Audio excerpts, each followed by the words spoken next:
எல்லாருக்கும் ஒரு விடயத்தை நான் தெளிவுபடுத்த வேண்டிய ஒரு தேவைப்பாடு இருக்கின்றது. இந்த அதிகார பகிர்வு என்பது கடந்த 75 வருடமாக இந்த அதிகார பகிர்வு நடக்கவில்லை.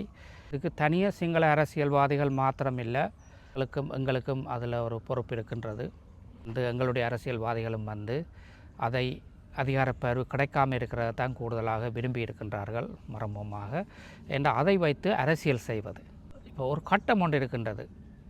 ஐக்கிய ராஜ்யத்திலே 1999ஆம் ஆண்டு ஒரு கட்டம் ஒன்று வந்தது. என்னென்னு சொன்னால், அதிகார பகிர்வு ஸ்காட்லாண்டுக்கும் வேல்ஸுக்கும் நொதர்ன் ஐலண்டுக்கும் கொடுக்கலை என்று சொன்னால் நிச்சயமாக அவர்கள் பிரிந்தே போயிருப்பார்கள் 100%.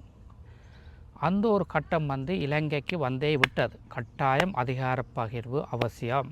அது எந்த ஒரு அரசியல்வாதி வந்தாலும் அது நடக்கும்.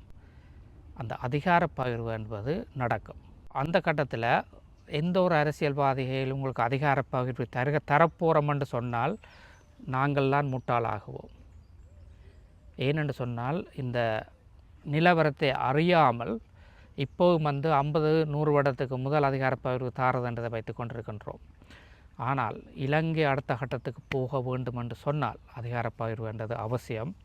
உலக நிலவரங்கள், இலங்கையினுடைய நிலவரங்கள் எல்லாம் பயங்கர மாற்றங்கள் நடந்துவிட்டது. ஸோ அந்த அதிகார பகிர்வு வைத்து நீங்கள் கிடைக்கும் என்று சொல்லி நீங்கள் போய் ஒரு வாக்களித்தீங்கள் என்று சொன்னால் அதை நான் சரியாக பார்க்கவில்லை. இந்த அதிகார பகிர்வு என்றது என்று சொன்னால், ஐக்கிய ராஜ்யத்தில், அமெரிக்காவில், கனடாவில், இந்தியாவில், சைனாவில் எல்லா நாட்டிலையும் அதிகார பகிர்வு இருக்கின்றது. ஆனால் இலங்கையில் மட்டும்தான் அது இல்லை.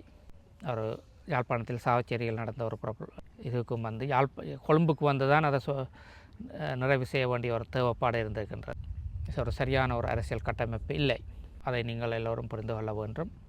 இந்த அரகல்யா 2022ஆம் ஆண்டு கோத்தபாய ராஜபக்ஷவை திரட்டுவதற்கு உருவாக்கப்பட்ட அந்த அமைப்பு, அதனுடைய இளைஞர்கள், அதில் ஒரு இளைஞர் இப்போது ஜனாதிபதி தேர்தலையும் நிற்கின்றார்.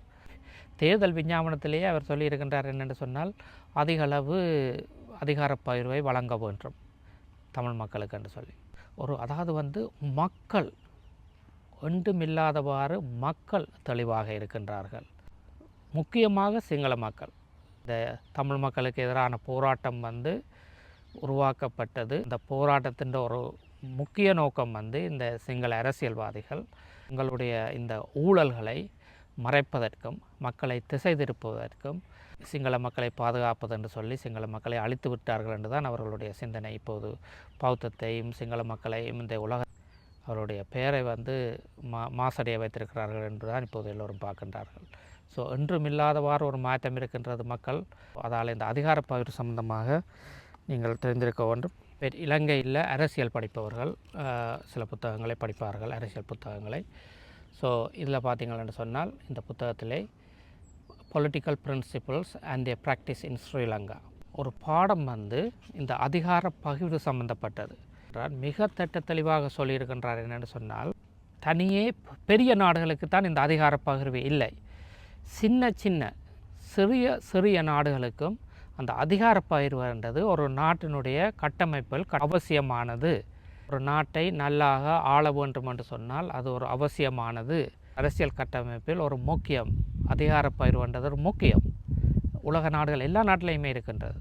பட் இலங்கையில் மட்டும் தருவோம் என்று இழுத்தடித்ததுக்கு காரணங்கள் உங்களுக்கு நான் தெரியும்.